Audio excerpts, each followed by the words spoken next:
Good afternoon, greater Philadelphia area. This is Toole Time, Real Estate Radio on WWDB 860 AM. I'm Tom Toole. She's Sarah Tymon, back from her Caribbean vacation. That's how you have to pronounce it, by the way. My grandmother told me this. And we both work at the Tom Toole Sales Group at RE/MAX Mainline, the number one RE/MAX team in Pennsylvania since 2018. And we are talking about a stronger demand in the housing market than we have seen in the fourth quarter. We got some data around that. We've also got a DOJ nomination, and we want to know if it's going to be good for real estate agents with the new incoming administration in January. And there's a very controversial tax hike in Delaware County we're going to be discussing in the third segment that involves aqua and property taxes for everyone in Delaware County. Hopefully next week we're going to have one of the Delaware County commissioners on. I'm working on that now, which will be very exciting for this big controversy. So if you get some value out of this, you like what you hear, make sure to subscribe to the channel, hit the bell for notifications. And if you want to schedule a call with our team and Sarah specifically, you can do that with the link in the comments. So it's December 10th. Normally, agents are winding things down. You know, actually, there's probably a lot of people doing this right now. I'm sure. You and I aren't normal. No. So, and me probably in a lot of ways. So the point is that, what we're seeing with some of this demand that's out there right now, and I really want to codify this for everybody because we saw rates kind of drop down a little bit. We've got a Fed meeting happening next week. And if you look at what's going on with the jobs report and wages growing, we saw more demand and some surprising demand for this year than this time of year than we've seen in the past, where last week we saw, again, a positive bump in purchase application data. It feels like this December, it feels shorter, even though it's the same amount of time. I think that has to do with how the holidays hit. But we're also seeing data that tells us the housing market's a little more active than it has been. What are you seeing on the ground, Sarah?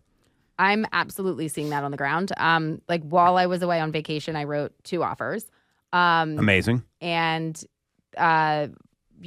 there was a showing that I had yesterday for some clients that I had taken out a while back, where I've been consistently showing them stuff. But when I called the agent in the morning just to find out, and this is something that's been it's one of those things. It's been on the market for 22 days, just to get a little bit more information. And, hey, we have an offer in, you better get out there quick. So there is no... You can't just assume you're safe when days on market goes up, there is that turnover. And then also on the listing side, some listings that I've had that maybe weren't getting as much activity as we would have liked are starting to see, I've noticed in the last week, an uptick in, people wanting to tour the home. It's interesting you say that because I think there's this rate environment that we're in, and I had the chance to interview Skylar Olson. She's the chief economist over at Zillow, and she said it's going to be like a bumpy ride with rates because they're kind of going up and down all year. And when you see this demand happen, the first, second week in December, just looking at if you look at when mortgage rates were running higher earlier in the year when they were between 6.75% and 7.5%, we saw 14 negative weeks of purchase application data, 2 flat weeks and 2 positive weeks.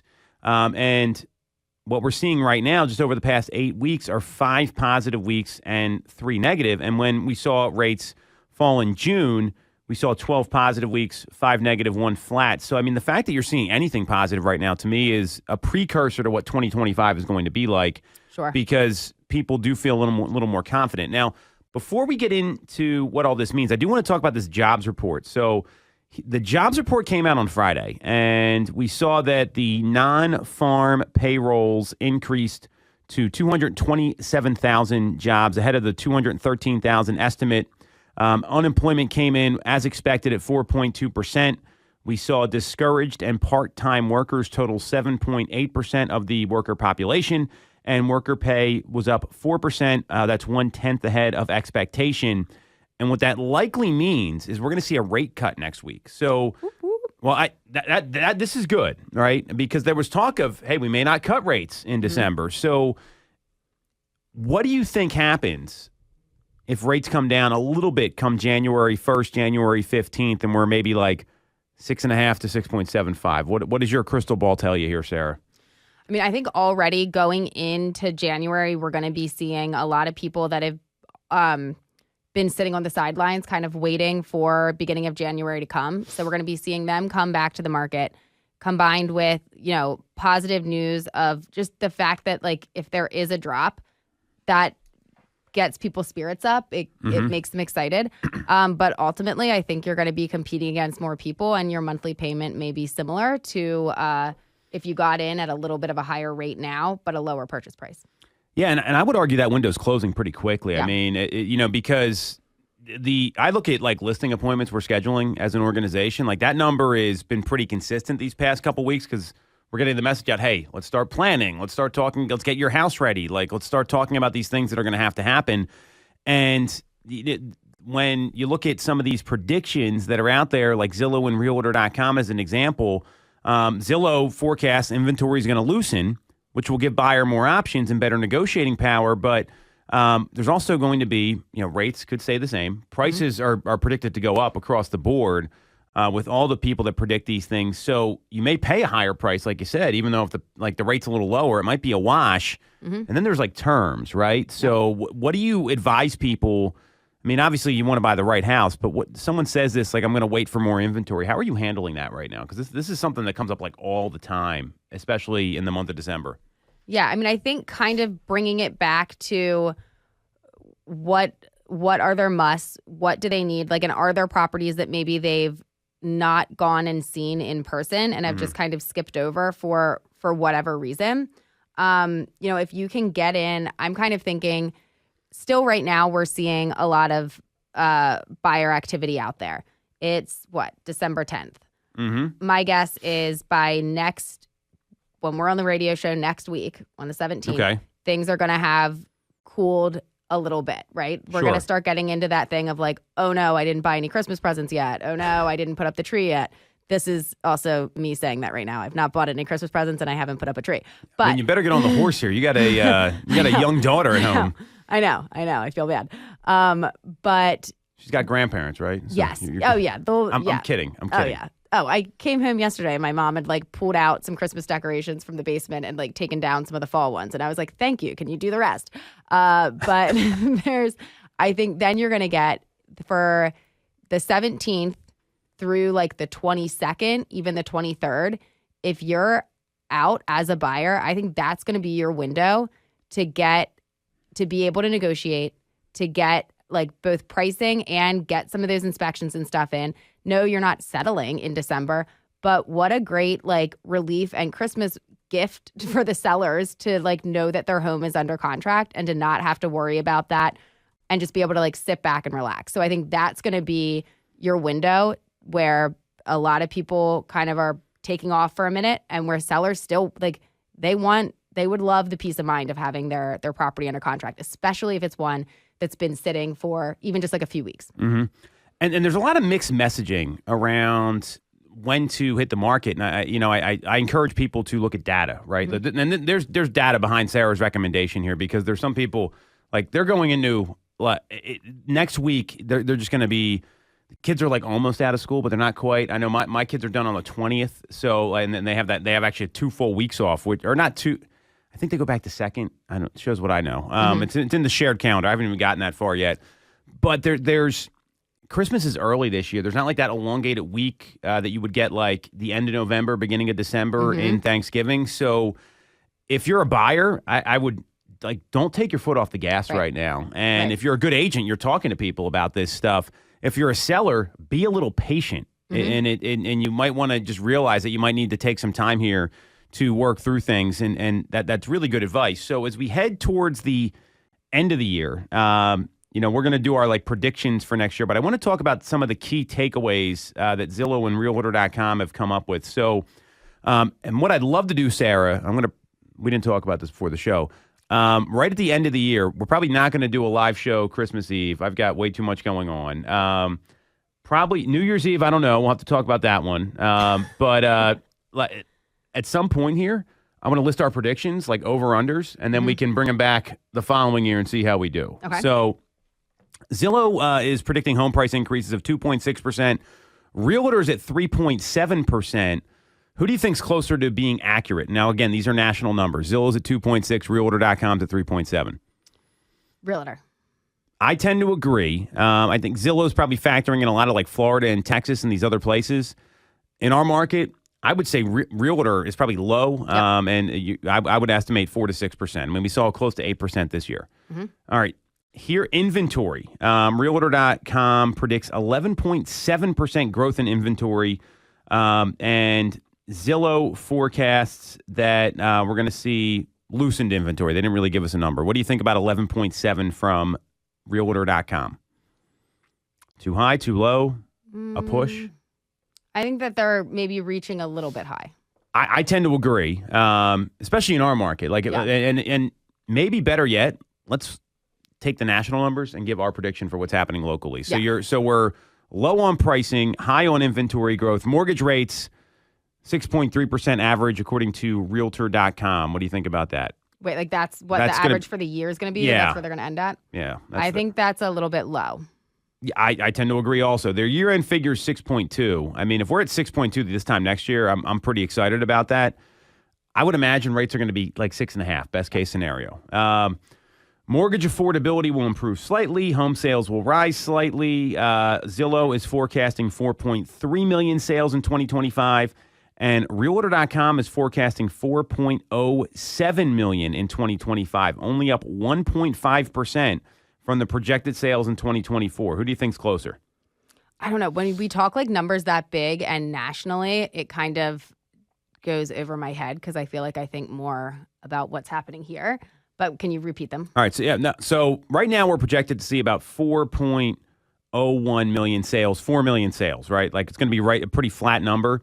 Realtor.com's projecting 4.07 million. So that's another 70,000 homes. That's what. Sure, I'll give it to them. And Zillow's projecting 4.3 million. That's another 300,000 homes. I'll give it to Realtor. I mean, I hope we see more homes than that, but you might be right, especially here. Buyers markets are expanding, especially in the Southwest. I don't know that that's anything we can really talk about here. What do you think about, so this was interesting. Realtor.com identified regulatory changes under the Trump administration as a wild card for 2025. Yeah. So plans to open federal land for home building, reduce regulatory costs, could boost supply and affordability. Stricter immigration policies and tariffs may increase construction costs, offsetting these gains. Fiscal policies, including deficit cuts, could also drive inflation and keeping housing costs elevated. So, I mean, do you feel like there's like some wild, like this could, whatever the administration does could be a wild card. No one knows how it's going to affect the market. Yes. Well, I think that's any administration, yeah. Right? I think the same thing happened when the Biden administration came in. And here's the thing with this.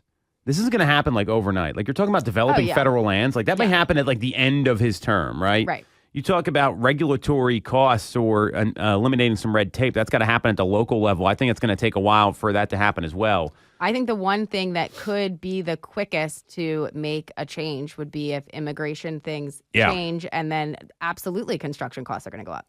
For sure. I mean, I've heard stories from people, and this is people we know. I'll tell you who they are off air, that have construction businesses, labor businesses, and they're like driving around trying to find people to work for them and like paying them like cash like that day. And that keeps costs down. I don't think it's right, but that's what happens. Right. No, and I think that's one that if those changes go into effect, which I mean, not to be political, but he's made it sound as though that's going to be something he gets right into, that would have a pretty quick trickle down without all of the pieces and timelines and time factors that go into place when you're doing something like you were talking about earlier with making more, opening up more land and changing regulations. This isn't political. This is realistic. I mean, this could happen. And unfortunately, there is a lot of under-the-table work. I mean, I think that's the complaint about all this is that there's jobs that could be filled by people that live. I mean, it's a whole thing. So that will definitely drive costs up. Yep. That's all we're talking about here. Construction costs are going up if that happens. Well, it definitely will because, I mean, the cost of labor is going to go up. Renters are going to continue to face challenges. I can't speak to that one so much. Here's the last one. I want to get your take on this. So smaller homes and pet-friendly options will gain popularity. So Zillow reports a growing trend toward smaller, more affordable homes with cozy appearing in 35% more listings in 2024 compared to 2023. And that shift reflects buyer preferences for sustainable and functional living spaces over expansive layouts. Smaller condos and starter homes are stabilizing in value, offering entry-level buyers a path to ownership. And another factor expected to drive competition among rental property owners is the growing emphasis on pet-friendly accommodations. 58% of renters own pets compared to 46% before the pandemic. What do you think about smaller homes, cozy homes, and having to be a little more open-minded about pets? I think yes for the open-minded about pets. I think the smaller, the cozy homes, yes, but also that might be because that's what people can get into. I agree with that. So it's that. like double-sided. Like, that's what they're getting? Is it what they want? In some cases, yes. In some cases, maybe not. Cozy is a nice way of saying small. Cozy is such a nice way. I mean, it's saying this is a smaller house, but it's nicely cared for. Right. Which is all fine. Yeah. It's good marketing language. Yeah. I don't know what that means, but I tend to agree with you that smaller homes are what some people can afford right now. They have to make some concessions. Right. And I think there's always been a group of people that are more drawn to a smaller home, less to take care of, less to like do whatever with. And then there's always going to be a pocket of people that even if that is the trend, they want more space. For sure. Yeah. And a lot of it depends on like their household situation, right? If it's like one or two people, the small space isn't horrible. Yeah, sure. You start to have kids. No, it's terrible. Keep them on the other wing of the house or something like that. I mean, just get them. But there's more space. There's more stuff. And I think it's something you got to be mindful of. So these predictions, I mean, we're going to do our own, but you're going to see these predictions are all going to be kind of similar. Like, I mean, they're going to bounce around. Someone's going to be right. Someone's going to be wrong. So we're going to do over-unders on like the averages, and we're going to have like 3 or 4 numbers here that we come up with. I think it'll be a little more effective that way rather than us come up with our own. So as we wrap up this segment here, so we've got the Fed meeting next week, some perspective. It's 8 days away. There's an 86.1% chance we're going to see that 25 basis point decrease, which is what was promised. The Fed has come through on all their additional stuff they were promising about doing. So I see that as good news. The jobs report data is going to likely pave the way for another rate cut. And knowing that we've also got like some inflation data that's going to come out this week, especially towards the end of the week, as long as that doesn't come in egregiously off, we're going to see a rate cut here. What do you think the rate cut is going to do for consumer confidence as we head into the end of the year and the beginning of next year? Yeah, I think it's going to give them a nice little boost, and it's going to be just positive news and a good way to like go into the next year. So it's interesting. I agree with you. I think it's going to be a good thing. The next Fed meeting's not till January 29th, and right now the odds are they're putting 86% odds on getting down to the target rate between 425 and 450. Then it looks like they're probably going to stay the course at the January meeting with a 69.1% chance that the target rate is in that 425 to 450 range. Then the next meeting's not till March, and that's when we might see another subsequent rate cut at a 52% chance.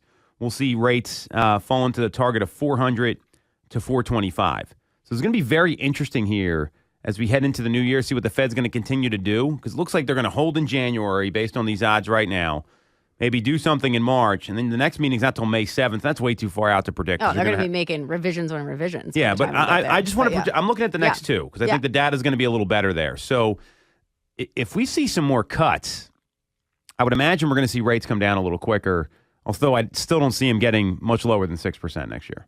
Right, yeah, I would agree with that. All right, we're going to take a quick break. Good stuff, Sarah. We're going to come back, and Gail Slater is the DOJ nomination by President Trump. We're going to talk about that, if that's good for real estate or not. We've also got some other DOJ news about them ending their probe into the rental portal RealPage. And guess what?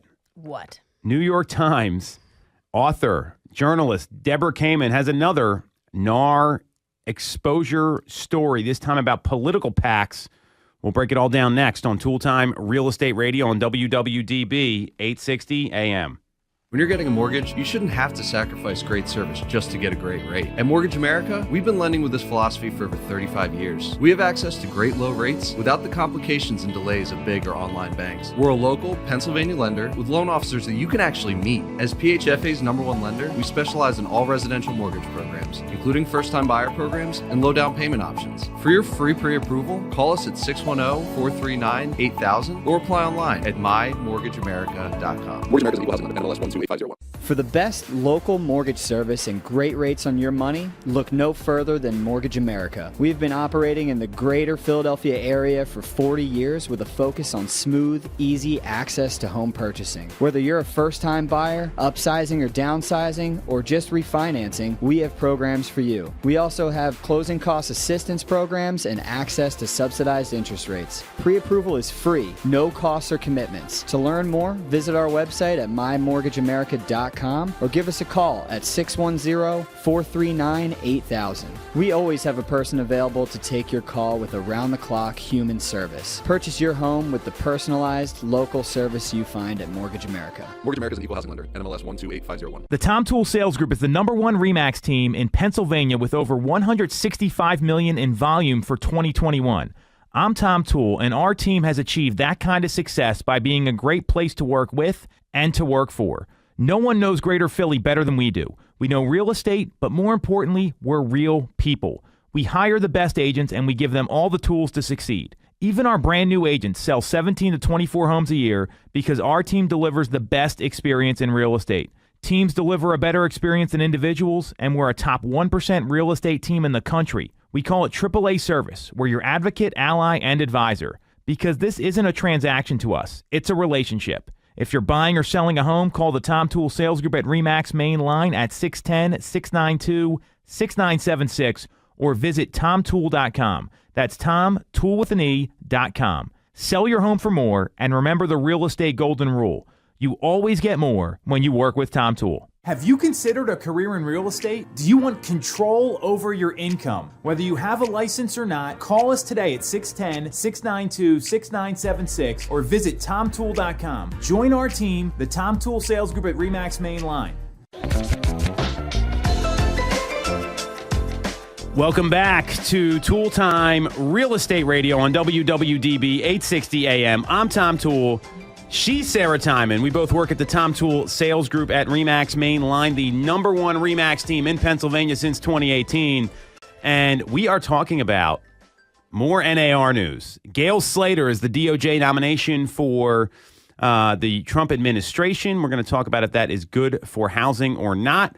We're also going to break down the end of DOJ's rental probe into RealPage, a rental portal, and another exposure by New York Times author Deborah Kamen about some political PACs. And in the last segment, we're going to talk about a very controversial tax hike in Delaware County that has people up in arms. So if you get some value out of this, you like what you hear, make sure to subscribe to the channel, hit the bell for notifications. And if you want to schedule a call with our team, and Sarah in particular, you can do that with the link in the comments. So let's start off with the DOJ nomination. So Donald Trump, he's the president-elect, getting sworn in January 20th. And a lot of real estate professionals, they hoped that his win of the election would lessen the antitrust scrutiny on the industry by the DOJ. I think that was a fair thing that's been out there. Trump recently nominated Gail Slater. She is a veteran technology and media policy advisor to lead the DOJ's antitrust division, and it's casting doubt on these hopes. Steve Murray, the co-founder of Real Trends Consulting, said, "My gut tells me this isn't going to be a good thing for us. It might be neutral at best, which just means that everything pretty much continues." Chuck Kane, an attorney and the president of Alliance Solutions, how this plays out remains to be seen as to focus on the realty industry.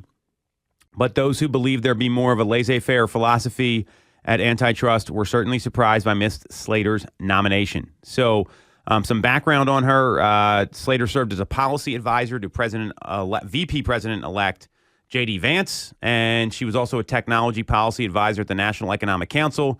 She's known as a bit of an antitrust hawk and has previously called for Google parent company Alphabet to be broken up.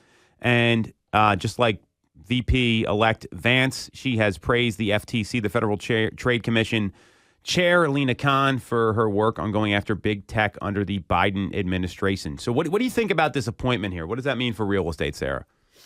Well, if she's in, but they can't really disassemble, right? I don't know if that makes sense. But so if they were calling to break up larger companies and whatnot, and if she's antitrust, would it just mean that she would be continuing or supporting some of the lawsuits and things that have gone through? Yeah, well, I mean, so the lawsuits are kind of independent, but you look at the opinion that came out when they settled it, hey, we don't like the buyer brokerage agreement. Right. We don't like this. We want to decouple commissions entirely. It's more of that is what people are talking about. Yeah. Well, I guess we'll have to be ready for whatever they bring about. I almost feel like who knows what they're going to come forward with. We just have to be ready to comply so that we're, complying. Well, I tend to agree with you there. I don't think this changes anything. I think there's some people that have said maybe this will loosen things up a little bit. We'll get the DOJ off NAR's back, which they've been a target for a while. When I look at some of her track record here, there's an attorney who's he's a managing attorney at a large law firm, says that she does not like monopolistic practices and has been long in favor of using strong government antitrust enforcement powers to rein in companies and associations who have used their market power to disadvantage smaller competitors, or better yet, new market disruptor entrants into the marketplace. So I think you could definitely put NAR into that category. I mean, they've just been worried about themselves, not even really people like you and me. They're worried about the organization itself. And she also doesn't have any specific knowledge or expertise in real estate, but that may not prevent her from continuing to pursue investigations and litigation against NAR. So, I mean, I think it's going to be more of the same. I mean, I think so too. I don't think we're going to see a change there. And people were talking about this before the election when President Trump, soon-to-be President Trump, President-elect Trump, whatever we're supposed to call him, appointed and tapped J.D. Vance. Well, he's had an antitrust history here, so that was very different than his last VP. So this is not that surprising to me after seeing this here. And so let's say things just stay the same. Let's say the DOJ continues to apply pressure. What advice do you have for real estate agents in this environment? I guess as things are changing and as we have different rules and things that we need to abide by, make sure that you are up to date and current on them, because you don't want to be the one who gets fined. That's for sure. I have a different piece of advice. I'm looking at all right, this is going to happen whether you like it or not, right? Everyone's voted, they've gotten their say. Now you got to look at how to run your business in this environment. Mm-hmm. And I'm clear there is a clear way to do this, and it starts with building trust with consumers. Mm-hmm. If you do that, I mean, we're seeing people that are having no issue getting these buyer agency agreements signed. I mean, are you running into a lot of problems with that? Nope. Tell us more. What's working for you? I mean, Sarah's good, guys. End of the show. See you later. No, I mean, I think it's being able to explain what the documents mean. I mean, I guess also a lot of initially when it came to getting things signed, I have a lot of clients that I've worked with for a very long time. Mm-hmm. So this wasn't hey, we've never met before.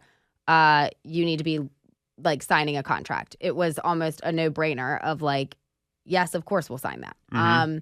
Then for people that you are just starting to work with or that don't know you, have not worked with you before, being able to present them with the different options and being able to explain in a non-threatening way that this is a requirement. We need to be compliant. But it's not that scary of a thing. And that there are options there where you're not being exclusively locked in for an amount of time with someone. Mm-hmm. But this is what we have to do to be able to get in and look at homes. I agree with that. And you're seeing the people that are winning, and we do these role play calls. We've been role playing this thing for months right now. And I know you've been on them. The folks that focus too much on the contract, they just can't they can't get out of their own way. It just sounds very salesy. The people that are focusing on, hey, how can I help Sarah? How can I help my client that I'm talking to? How can I service you really great so that you have no other option but to use me? Or I'm just going to go after listings, which has a higher degree of difficulty. That also makes it a little easier because you always had to get a contract signed to handle a listing. Yeah. So when I look at this, it's really how can I get in front of people? How can I earn their trust? How can I build empathy? And how can I help them? And if that's what you're focused on, this stuff's going to be there no matter what. It's going to be probably some new forms we got to fill out. People get a little bent out of shape about having to negotiate compensation. Commercial real estate's been like that for a while. You had a commercial sale you were working on, you had to negotiate compensation, right? So this stuff's going to be there. So I don't. If I'm an agent, I'm looking at this like, all right, this is what's going to happen. What do I need to adjust? Because you're not going to change this. I think that's probably the most important advice there. So it sounds like we're in agreement there. We'll see how this plays out. I mean, it's way too soon to tell. Now we do have some other DOJ news. This was interesting. So if you remember a few months ago, the DOJ had an antitrust probe into this rental company called RealPage.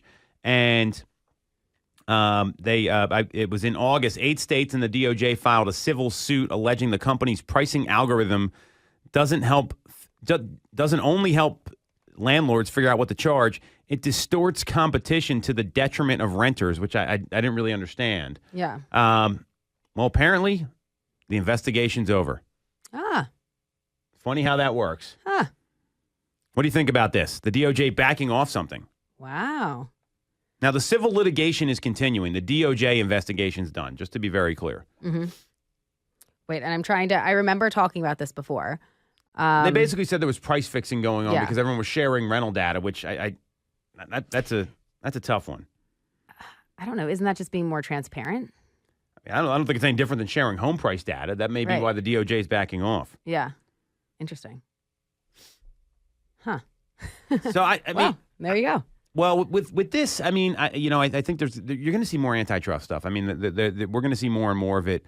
The reason I think this is interesting is that RealPage isn't governed by NAR, and they don't have all these NAR ties, and it's probably a legit company. That's my view here, is that they backed off because it was a legitimate investigation versus someone like NAR who just had something else exposed. We're going to talk about that here in a second, where it just seems like one thing after another happens with them. And that's usually what happens in corrupt organizations. Right? So to give some color here, NAR's Political Action Committee, they have built a reputation for supporting candidates from both parties equally, ensuring a bipartisan approach to advancing the interests of real estate professionals. Sounds awesome. Great. Like, that's what you would hope for.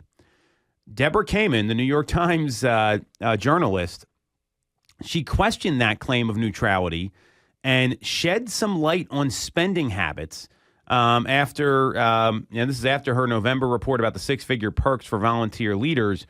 So the latest article centers on the APOA. It's the American Property Owners Alliance, a nonprofit created in 2020 and funded by NAR. Tax records show that it's allocated $10 million of its $12.8 million in grants to Republican-aligned groups over the past 4 years, according to the Times report. But there's question if the article has it right. So there was a fact check done by our friends at BAM. So I'm just going to run this down with you. But what do you think about this before I get into the fact check? You mean just about how disproportionately? Like, if it's true, like what's your reaction? I mean, if it's supposed to be like a bipartisan, piece that seems as though they're leaning heavier one way than the other. Yes. Did they have better ideas? I don't know. I feel like this is one of those things where it's hard because on its face that looks really bad, but you almost need to go back further and kind of peel behind the layers to see what else was presented that then the other side ultimately got the grant or got the money. But on its face, no, that looks terrible. I agree. And it probably is. Well, and maybe it had something to do with the way these lawsuits were going. I mean, right. who knows? So there was a fact check, and there's a website where the APOA money goes. One Nation. Or I guess before you do the fact check, did they try to deny that was how the money was? There's been no comment so far. Comment. This just came out. This was yesterday. Okay. So if you look at where the APOA money goes, and this is all on their website, One Nation receives $7 million. That's aligned with Senate Minority Leader Mitch McConnell and contributes to the Senate Leadership Fund, the largest super PAC for Senate Republicans. So that's obviously a big portion. Mm-hmm. The American Action Network received $2.5 million, founded by former Senator Norm Coleman and Fred Malek. This Republican advocacy group supports conservative causes. So that's 9.5. Yeah. Opportunity Matters received $100,000. That's another Republican-aligned super PAC focusing on promoting conservative policies. American Unity Fund received $100K, a Republican-aligned LGBTQ advocacy group that champions same-sex marriage.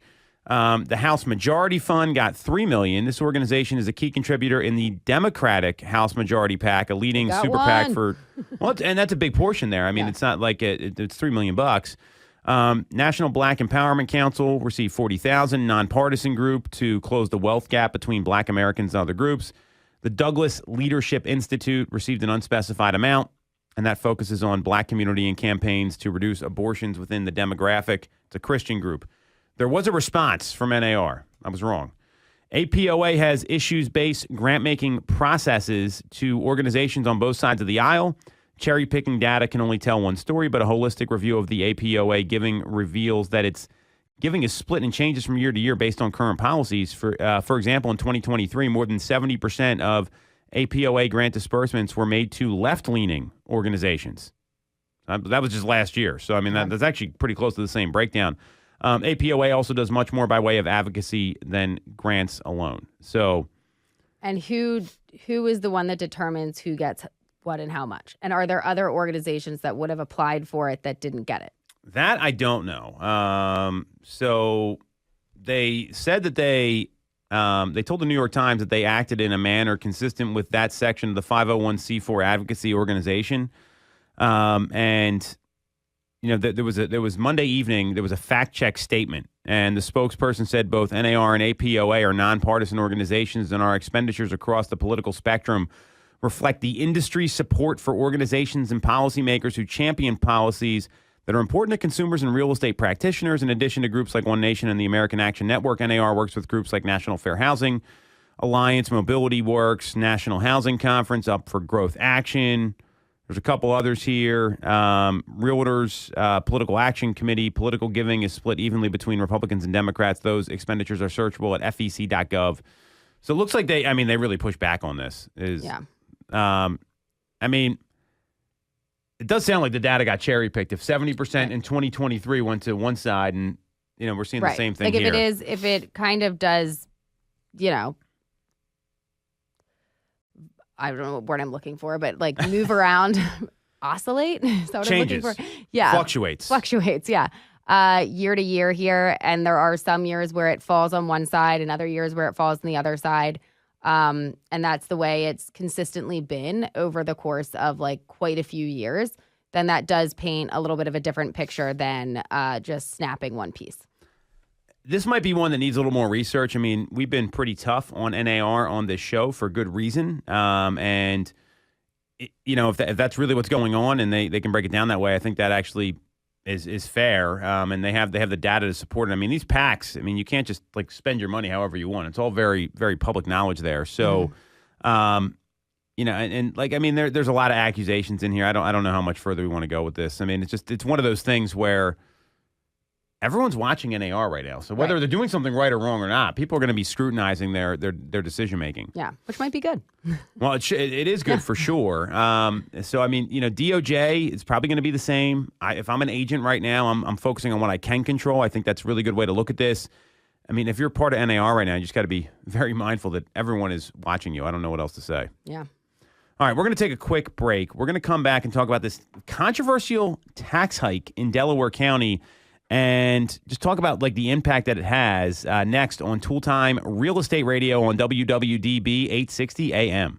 When you're getting a mortgage, you shouldn't have to sacrifice great service just to get a great rate. At Mortgage America, we've been lending with this philosophy for over 35 years. We have access to great low rates without the complications and delays of big or online banks. We're a local Pennsylvania lender with loan officers that you can actually meet. As PHFA's #1 lender, we specialize in all residential mortgage programs, including first-time buyer programs and low down payment options. For your free pre-approval, call us at 610-439-8000 or apply online at mymortgageamerica.com. Mortgage America's equal housing lender, NMLS 12850. I'm Tom Toole of the Tom Toole Sales Group at RE/MAX Main Line. If you're thinking of becoming a real estate agent in the greater Philly area, I have a special offer for you. Our team did $165 million of volume in 2021, making us the number one RE/MAX team in Pennsylvania and a top 1% team nationally. Our agents love us because we offer them a successful career, a great life, and an unbeatable culture. Agents who've been with us for at least a year average 30-plus sales. Even our brand new agents average 17 to 24 sales a year. We offer proven systems and expert training. We help you set more appointments and sell more houses. Now, here's the offer. If you don't have a real estate license yet, we offer real estate scholarships so you can get one for free. Check it out at realestatescholarshipprogram.com or visit the Tom Toole Sales Group at RE/MAX Mainline at tomtoole.com. That's tomtoole.com. Get more out of your real estate career, and remember the real estate golden rule. You always get more when you work with Tom Toole. You shouldn't have to deal with all the red tape when getting your mortgage from a big or online bank. At Mortgage America, we have access to big bank money, but with the personalized and detailed service of a local bank. We are here in your community and ready to serve with fast settlements, low down payment options, and first-time homebuyer programs. Pre-approval is free, no costs or commitments. For more information, visit our website at mymortgageamerica.com or give us a call at 610-439-8000. Mortgage America is equal housing lender. NMLS 1285001. Have you considered a career in real estate? Do you want control over your income? Whether you have a license or not, call us today at 610-692-6976 or visit tomtoole.com. Join our team, the Tom Toole Sales Group at RE/MAX Mainline. All right. Welcome back to Toole Time Real Estate Radio on WWDB 860 AM. I'm Tom Toole. She's Sarah Tymon. We both work at the Tom Toole Sales Group at RE/MAX Mainline, the number one RE/MAX team in Pennsylvania since 2018. And we are streaming live talking about Delaware County weighing a 23% tax hike. We'll explain it next. If you get some value out of this, you like what you hear, make sure to subscribe to the channel, hit the bell for notifications. And if you want to schedule a call with our team about what this tax hike might mean for your real estate needs, you can do that with the link in the comments. So we're trying to get one of the county commissioners to come on the show here, hopefully next week. And this news came out the end of last week. The Delaware County Council is considering a $321 million budget that would raise property taxes by 23%. So the average assessment in Delaware County is $255,108. The tax bill would increase about $185 from $803 to $988 per year. Now, this is important. So you know what makes up all the components of property taxes, right? I think so. Okay. So you got your school tax, right? The school district tax. That's usually the biggest component. Yeah. Then you got the county, and then typically there's the municipal tax, whether it's the city, the township, the borough, depending on where you live. So the county tax is only one component of this. So I think it's a little misleading hearing that 23%. That 23% sounds like, but yeah, when you break it down, since it's such a small portion of what your taxes are, as far as like dollars out of your pocket, like, yes, it is dollars out of your pocket, but it's not as substantial as that 23% makes it sound. Yeah, and you got some place in Delaware County, they have a $400,000 house, and there's a $10,000 property tax bill going to 12.5. That's a big deal, right? Like, that's a big number. So, that's what you need to be mindful of here. So there was a December 3rd council budget workshop, and where the county executive director, Barbara O'Malley, explained that costs have increased, and Chris Franklin, CEO of Essential Utilities, which is the parent company of Aqua. So that's basically most people's water company. He proposed a way for the county to improve its financing and allowing him to buy the DELCORA, Delco RA. That's the Delaware County Regional Water Control Authority, to buy their sewer system, which, that sounds great for him. This makes me a little nervous for Delaware County. He wants to buy the sewer because a lot of the sewer is built by like the township, or sometimes you'll see a bill that comes in from like the borough. That would put another $125 million into the county coffers, and the Delcora sewer system, it services nearly 500,000 county residents and deals with 60 million gallons per day of wastewater flow. That's a lot of wastewater. So this is going to be controversial for sure. I mean, and there's more meetings to come, obviously, and people are not happy. I mean, there was an article on the Delco Times that the headline is like, not a happy time in Delaware County. So what do you think about this? I mean, this is a big jump, even if it's only the county increase. I get it, but you take $185 times 50,000 people, it can add up pretty quickly. Well, and then do we know what that where that surplus of funds, like how that gets divvied up and where that goes, or just like goes to the county? So I mean, this is where the budget gets a little tough. So when they look at the offer from Chris Franklin, like I get that. I think that's a good move for his company if he's able to do that. But what they're saying is that nobody wants to increase taxes, that we just don't have any choice about this if we're going to continue to operate the government. And they've deferred what they can as long as they can, which, I mean, part of the problem is people don't all pay their taxes. Like that, That's an issue, right? And then Ruther, who is she is Christine Ruther, who I invited to come on the show. Hopefully, she'll be here next week. She's quoted as saying that the need for the county health department, which that 78% of the county health department is funded by state and federal funds, like that's a problem for them. Yeah. And she went on to say that it's embarrassing not to be able to support our schools and not to be able to support our businesses because when the pandemic hit, Delaware County relied on the Chester County Health Department since they didn't have one. I don't know if you remember this. Oh, wow. I remember this happening when it came for like COVID tests and like shots and that sort of stuff. And Delaware County is the most populous county in the U.S. not to have its own county health department. Ooh. So there's some issues here. Yeah. For sure. And and then they go on to talk about that, like there's infrastructure that needs attention, like garages and concrete panels, and I mean that's a problem in a lot of places. So they're just saying basically they got no other option here. Well, and I guess do we know the last time that taxes were raised? Well, Delaware County did get reassessed Okay. very recently. I mean, and they go up every year, but I mean, not by 23%. Let's look this up here. And they approved a 5% property tax increase last year. So, I mean, now, obviously, 23%'s a lot different.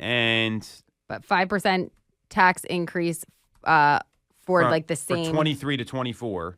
Okay. Yeah, just on the county. Just on the county. All just county. Okay. And then they're proposing 23% this year.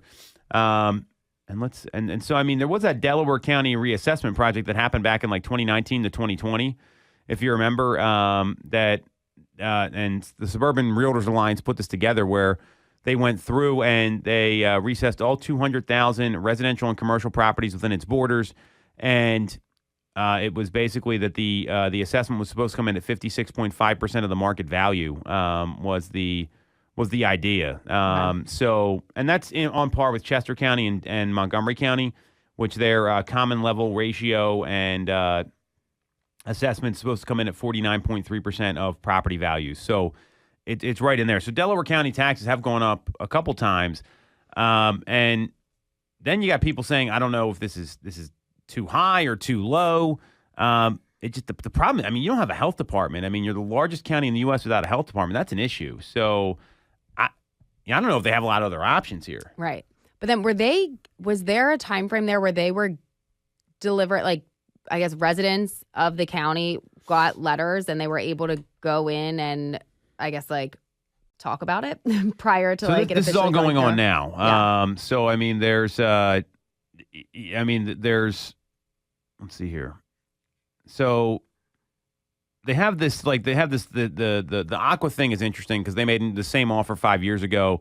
The county budget commission that was proposed at the most recent meeting, and they need to look at the finances long term. So I mean, there's time to approve this, but I mean, this is no different than when the U.S. government can't approve their budget and the government might shut down. So I mean, that's kind of what we're talking about here. Right. Well, and I mean, I guess like, and it would be way too much like splitting hairs to have like some that go up, some that don't. What I do feel a little bit like bad about, but where I feel like it's extra like irksome is I had a client that bought in Delaware County, and it's all the numbers were right and everything. And then not too long after getting into the house is when she got the letter that like, hey, things are going up. That's just like unfortunate timing, and it's nothing that, it kind of is what it is. But it would be nice if maybe there was a time frame where like if you just purchased the home or like if it just changed ownership, if there was like a delay for like any changes to go through. But I can only imagine what kind of not chaos that would create, but like the upkeep and the management of trying to like make sure that stayed in place might not be worth doing it. Well, I guess the problem with that is too, is like, it's not like they're not taking advantage of the county services, right? So that's just kind of, it's unfortunate timing. I mean, there's two things that are certain, right? Death and taxes. That's it. So, and they had a meeting, and there was, on December the 4th, Fox 29 reported this, that there was many furious Delco residents, and they packed the budget meeting to sound off on the tax increase. Here, like one Delaware County resident said, "You need to get out of here, leave. We're asking you to resign. Please resign." It was the second straight day last week that the heat was turned up on the council. And like this is not the budget I wanted to present to council, said Barbara O'Malley, the executive director.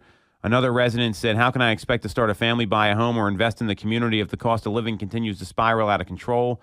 And I think this is really relevant about how people are feeling right now. And this isn't just Delaware County, but I mean, affordability and inflation has really, it's a problem for a lot of folks. We hear about it all the time when it comes to housing. I mean, how many times do you hear from people that they want to move, but they just can't afford to? Oh yeah, all the time.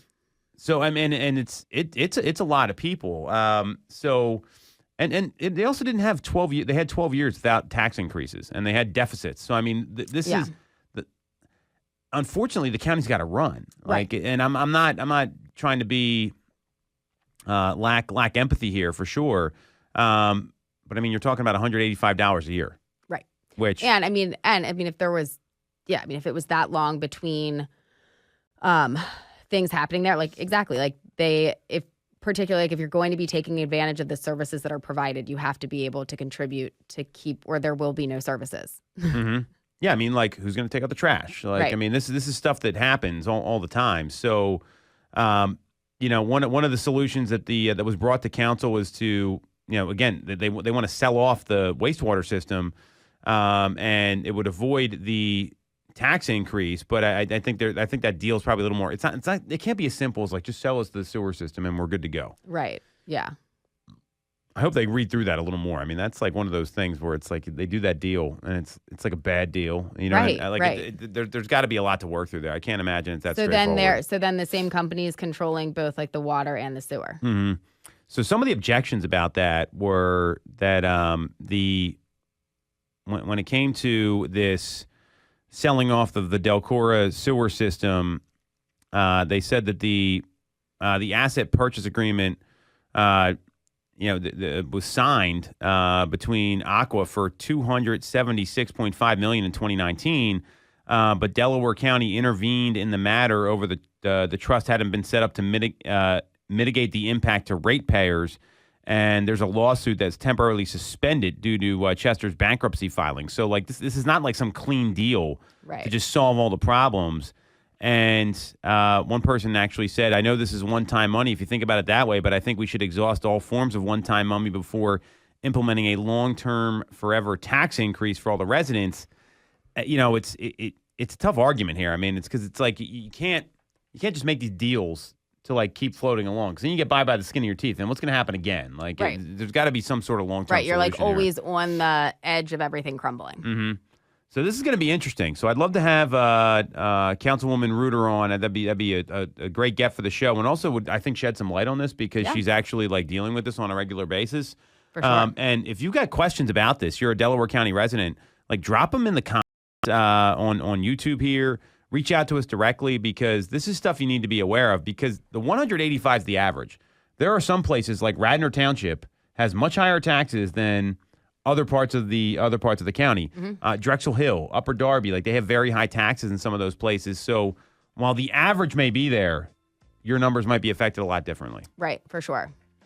All right, we'll be back next week. You want to follow Sarah? She's at Ty_Ty Time. You can follow me at Tom Toole 3RD. That's all on Instagram.